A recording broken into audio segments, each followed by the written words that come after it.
Brenda and I got married about 4.5 years ago.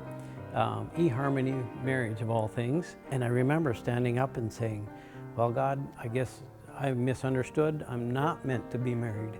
A couple days later, I stopped looking at eHarmony and all that, and I got this email from eHarmony. It said somebody wants to talk to you, and so I clicked the button that said okay, and next thing I know, we're standing at the altar. And a real blessing ever since. I mean, we've been on the same page in our relationships with God, in money, in marriage ideas, in parenting, just everything. And I think that's really key. You know, getting on the same page and really talking about things.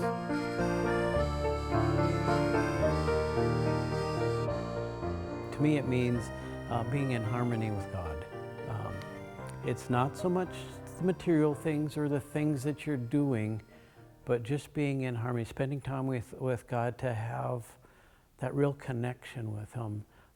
Because from that you get peace and you get joy and also power over negativity and power over just the bad things that normally would throw you for a loop if you weren't really connected with God. It's really important to not get too busy right away. Give the first part of your day to God, give the first part in devotions, give the first part of your week to God in worship, and give the first part of your increase to God in the way of tithing and talents and that kind of thing. And I really try to keep that in focus, especially the daily part. To me, it's the little things. It's helping the older gal that's trying to load groceries in her car as you're walking by, you know, or the guy at Menards that needs help putting that big piece of plywood in his truck. Things like that.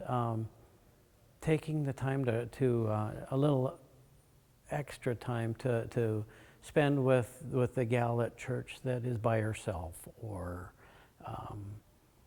just sitting with some guys at coffee. You know, spending time with people. I think that's you can serve people better that way than you know, handing a check over to somebody. I was the biggest naysayer there was. I would avoid Consecration Sunday. I would refuse to fill out the little cards, the whole work. Getting ready for Consecration Sunday, I started having a change of heart because I really started delving into it and praying about it, and God really changed my heart about it and helped me understand that it's not just about me. It's not just about the church needing some money and trying to get a little bit more money from you. It's about your relationship with God. God wants us to be givers. Giving of your resources, whether it's money or time or talents, whatever it is, it's not for anybody but for yourself.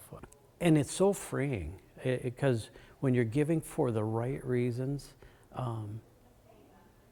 there again, you get more peace from everything. When a church has the right resources and they know the resources, they can be more open to God's mission for the church.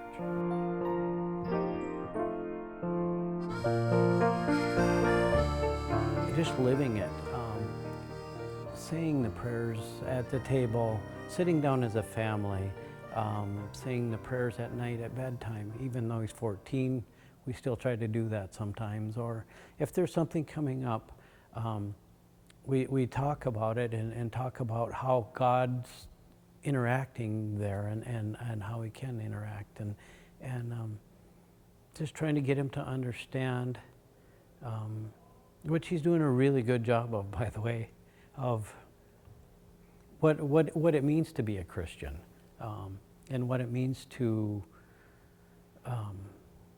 begin to have that relationship with God. you know, and so that way he can grow to be the man that God's created him to be. I really hope that he can learn that he can do anything he wants to do as long as he stays in harmony with God.